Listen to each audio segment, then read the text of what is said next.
सिद्धेभ्यः। ओम नमः सिद्धेभ्यः।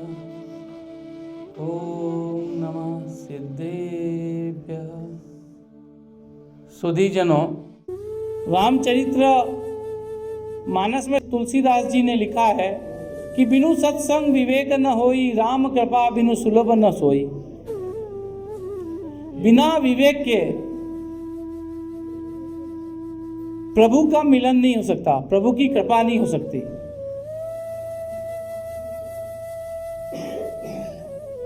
और प्रभु के पाने की जो कामना है वो तभी उठेगी जब सत्संग होगा। और सत्संग किसके साथ होगा वो कौन तय करेगा? विवेक तय करेगा। तो आपके विवेक ही तय करता है कि आपकी संगत किसके साथ होनी चाहिए, आपका सत्संग किसके साथ होना चाहिए। तभी आप प्रभु की कृपा के पात्र बन सकते हैं। तो चाहे आप पूजा करें, चाहे आप धर्म करें, चाहे आप सांसारिक कार्य करें, कुछ भी करें, उसमें विवेक का उपयोग बहुत जरूरी है। बिना विवेक के उपयोग के आप जो भी कार्य करने जा रहे हैं वह व्यथा है, वह व्यर्थ है। क्योंकि आपके ज्ञान का, आपके धन का, आपके श्रम का, आपके पुरुषार्थ का बिना विवेक के उपयोग जो है वो आपको परेशानियों में, समस्याओं में ला सकता है। एक बार एक बड़े संत महात्मा हुए, बहुत प्रख्यात संत महात्मा थे। उनका भी अंत समय आता है, वो मृत्यु को वरण करते हैं, देवलोकवासी बनते हैं। उनके जो शिष्य हैं उनका अंतिम संस्कार करने से पहले उनके नख और बाल काट करके रख लेते हैं। वो सोचते हैं कि गुरुजी की ये अंतिम निशानी हम रख लेते हैं, यदि हमारे पास रहेगा तो हमें ये आभास रहेगा कि गुरुजी हमारे पास हैं। तो नख और केश काट करके, बाल काट करके अपने पास रख करके गुरुजी का अंतिम संस्कार कर लेते हैं। वह मंदिर में, जहाँ कुटिया थी वहाँ पे एक मंदिर बना करके नख और केश को स्थापित कर देते हैं। कुछ समय पश्चात चूहे उन बाल केश को काट खाते हैं और चींटियां जो हैं वो उन नखों को खा जाती हैं। शिष्य जो है वो देखते हैं, उन्हें लगते हैं कि हमारे गुरुजी के बाल तो ये चूहे खा गए और नख जो है वो चींटियां खा गई, और गुरुजी के बाल और नख जो इनके पेट में है तो हमको इनकी पूजा करनी चाहिए। तो वहां पे एक सोने का पिंजरा बनाया जाता है, उन चूहों को उसमें रख दिया जाता है, चींटियों के रखने की व्यवस्था होती है, उनकी पूजा प्रारंभ हो जाती है।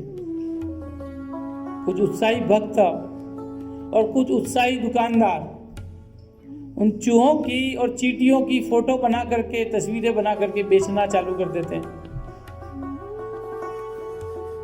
सभी जगह बात चली जाती है कि भाई वहाँ बड़ा अच्छा मंदिर है और वहाँ पर वे चूहों और चींटियों की पूजा होती है। लोग तो तस्वीरें घर पे ले जा करके उसकी पूजा चालू कर देते हैं। कुछ उत्साही भक्त जो होते हैं वो उस मंदिर में अपने नख और केश चढ़ाने लग जाते हैं। वह एक प्रथा नई चालू हो जाती है। जब नई प्रथा चालू होती है तो उसका प्रचार प्रसार भी बहुत तेज गति से होता है। तो पूरे क्षेत्र में इस बात फैल जाती है कि फला मंदिर में केश और नख चढ़ाने से फला मन्नत पूरी हो जाती है, अपनी इच्छाएं पूरी हो जाती हैं। तो लोग आने लगते हैं और अपने बाल और नख चढ़ाने लगते हैं।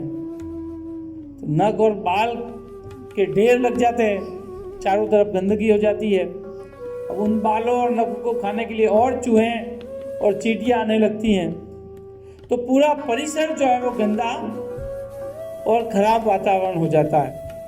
वहाँ की व्यवस्था देखने वाले कुछ बुद्धिमान जो लोग थे वो सोचते हैं कि ये तो बड़ा अनर्थ हो गया, अब उसका क्या उपाय किया जाए। तो एक बार एक दूसरे संत महात्मा वहाँ से गुजर रहे थे, तो वहाँ वो रुक करके जब व्यवस्था देखते हैं, तो वो जो विद्वजन थे वहाँ की व्यवस्था देखने वाले ट्रस्टी, वो उन संत महात्मा के पास जाते हैं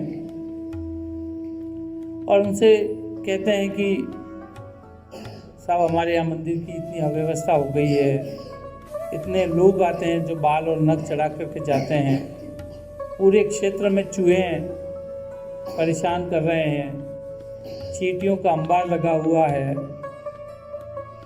तो क्या करें। तो वो संत महात्मा कहते हैं कि आपको विवेक का उपयोग करना चाहिए और इन परंपराओं को छोड़ना चाहिए। जब आपका विवेक जागृत होगा तो ये सब समाप्त हो जाएगा। ये कहकर के वो चले जाते हैं। चूंकि वे ट्रस्टी बुद्धिमान थे, ज्ञानी थे, तो वो अपने विवेक को जागृत करते हैं और उन सारी प्रथाओं को बंद करते हैं। सोने के पिंजरे से सारे चूहे को निकाल करके छोड़ देते हैं।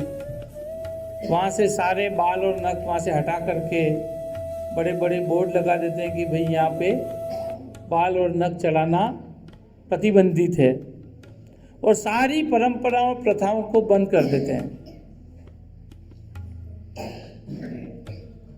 और उस जगह पे एक सुंदर सरोवर बना करके उसके चारों तरफ पेड़ पौधे हरियाली करते हैं और मंदिर को और सुंदर बना देते हैं। जब वहाँ सरोवर और पेड़ पौधे और सारी हरियाली और अच्छा वातावरण हो जाता है, तो भक्त जो पहले आते थे उससे कई गुना ज़्यादा आने लगते हैं। उस तीर्थ की प्रतिष्ठा जो है वो पूरे क्षेत्र में बढ़ जाती है। तो जब वो संत महात्मा मर गए, तब कुछ लोगों ने अपने विवेक का उपयोग नहीं करके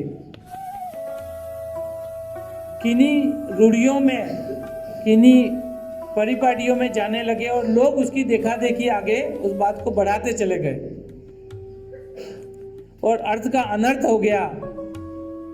लेकिन जब जैसे ही विवेक का जागृत हुआ और उस विवेक ने उस जगह को वापस सुंदर बना करके एक महत्व का तीर्थ बना दिया।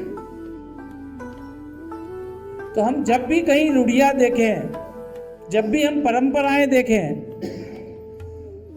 तो उसमें हमारे विवेक को जागृत करके हमें ये देखना चाहिए कि इसमें क्या सही है और क्या गलत है।